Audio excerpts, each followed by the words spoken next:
ليه تدخل ثانوي منازل وما تدخلش ثانوي عام؟ ايه المميز في ثانوي منازل يخليك تدخلها وما تدخلش ثانوي عام؟ مبدئيا كده انا مش جاي اكرهك في ثانوي عام خالص.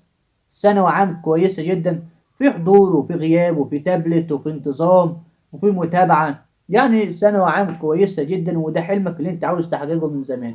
طب ليه انا قلت ثانوي منازل حلوة واحسن من ثانوي عام؟ الكلام ده مش لكل الناس، الكلام ده ل40% بس من الطلاب. فما تتضايقش من الفيديو لو مش عاجبك اقلب منه. بس لو انت اول مرة تشوف القناة، ما تنساش تعمل لايك للفيديو وتعمل اشتراك في القناة، وتعالى اقول لك ايه المميز في ثانوي منازل. مبدئيا كده اللي خلاني اعمل الفيديو دوت ان انا معايا هنا طلاب كتيرة من ثانوي عام، طلاب في اولى ثانوي وفي تانية ثانوي. ولاحظت الايام اللي فاتت في التعليقات، الفيديوهات اللي عملتها الفيديوهات اللي فاتت، ناس كتيرة من اولى ثانوي عام ومن تانية ثانوي عام لفتت نظري انها عاوزة تحول منازل. ولفت نظري يعني في حاجة كمان لفتت نظري، تعليق من بنت. التعليق دوت تقريبا كان النهاردة او امبارح، بتقول فيه ان انا اولى ثانوي عام وعاوز احول لثانوي منازل. انا استغربت جدا، واحدة حلمها ان هي تدخل ثانوي عام ودخلت ثانوي عام، ليه عاوزة تحول منازل؟ المهم اتكلمت معاها، عشان كده بقول 40% من الطلاب بس مش هيحبوا، يعني مش هيحبوا ثانوي عام للاسباب دي. قالت لي ان ثانوي عام فيها حضور بانتظام وانا مش حابة ان انا احضر على طول، وفيها كمان تابلت وهي مش بتحب خالص ان هي تذاكر على التابلت، ولا بتحب ان هي تمتحن كمان في تابلت، لان برضو امتحانات اولى ثانوي عام وتانية ثانوي عام هتمتحنوا في تابلت، ومش كل الناس بتحب تمتحن في تابلت او تستخدم التكنولوجيا في الموضوع المذاكرة ده خالص. فهي ما كانتش حابة دوت، مش حابة ان هي تمتحن في تابلت ولا حابة ان هي تذاكر في تابلت. عشان كده بقول الفيديو ده لبعض الناس، تمام، لبعض الناس مش الناس كلها. انت حابب ثانوي عام ادخلها، بس انا بقول لك ايه العيب اللي فيها. فقلت لها يعني ايه الوحش في التابلت؟ هي مش قالت مش متعودة ان هي تذاكر في تابلت، مش متعودة ان هي تمسك تمتحن في تابلت، وخصوصا اللي بتسمعوا الايام اللي فاتت يقول لك الشبكة وجعت، يقول لك مش عارف ايه حصل، والطلاب بتمتحن والطلاب بتسقط ومش بيسألوا فيهم. فانا بقول لك مثلا لو انت اعرف، زي ما قلنا طبعا مفيش فرق بين ثانوي عام وثانوي منازل عشان تبقوا عارفين. لو انت عارف نفسك بتحب انك تذاكر على تابلت، بتحب انك تمتحن على تابلت، بتحب التكنولوجيا بشكل عام في حياتك، ادخل ثانوي عام تبقى كويسة جدا ليك. لكن لو انت مش بتحب انك تذاكر في تابلت ولا انك تمتحن في تابلت، وبتحب تذاكر بالورقة والقلم وتحب تمتحن برضه بالورقة والقلم، يبقى ادخل ثانوي منازل. وده اللي قلته في بداية الفيديو، مش كل الناس بتحب ان هي تمتحن في تابلت، لكن في ناس بتحب تمتحن في تابلت. بس خلينا متفقين ان 40% بس هم اللي رافضين موضوع التابلت دوت ومش حابين ان هم يمتحنوا فيه. فموضوع ثانوي عام بصراحة يعني هتجربه لما تدخل ثانوي.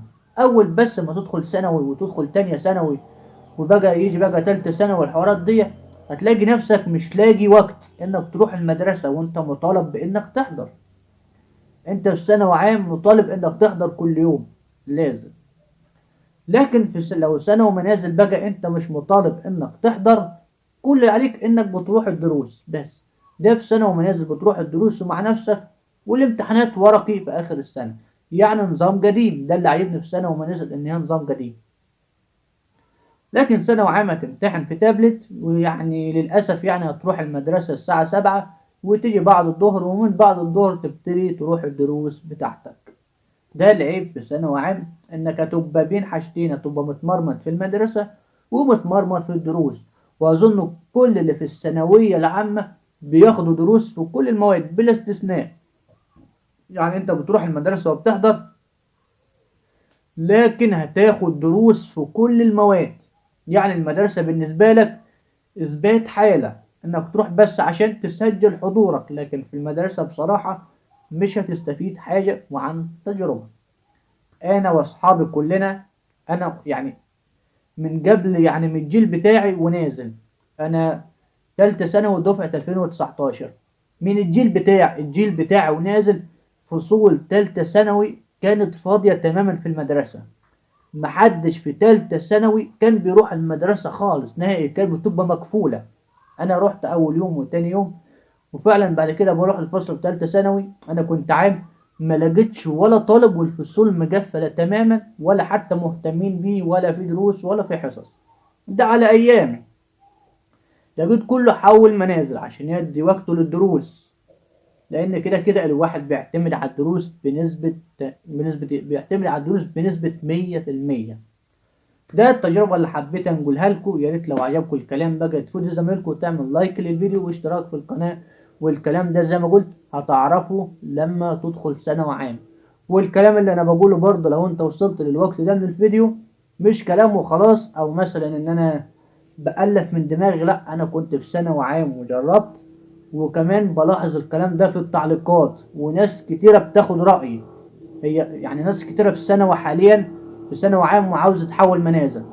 نصيحة مني، أنا مثلا لو رجع بيا الزمن هحول منازل برضه.